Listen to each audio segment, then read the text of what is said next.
అతను ఫ్రైయింగ్ పాన్ను టేప్తో తన నడుముకు బిగించారు. ఇలా చేస్తే తన శరీరం లోపల ఉన్న ట్రాకర్ సంకేతాన్ని అడ్డుకోవచ్చు.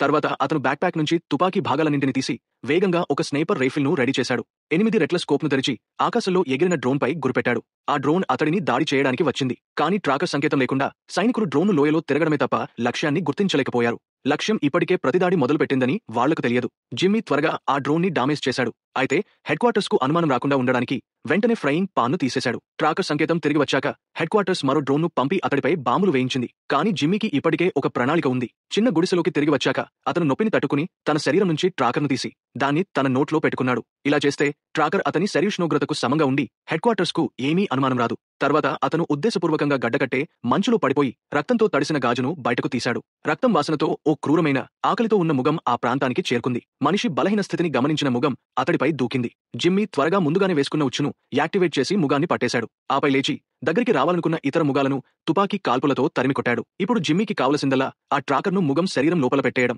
కానీ అది అడవి జంతువు కనుక దాని నోట్లో ట్రాకర్ను పెట్టడానికి మొత్తం 10 నిమిషాలు పట్టింది. అప్పటికే డ్రోన్ అతని పైకి చేరుకుంది. ట్రాకర్ నుంచి దూరం కావడానికి జిమ్మీ ఎంత వేగంగా తోచితే అంత వేగంగా పరిగెత్తాడు. కానీ ఆ మృగం అతడి వెనకే పరిగెత్తింది. లక్ష్యాన్ని లాక్ చేసిన వెంటనే డ్రోన్ బాంబు వదిలేసింది. అదృష్టవశాత్తు జిమ్మీ వేగంగా పరిగెత్తినందుకు పేలుడు అతడిని ప్రభావితం చేయలేదు.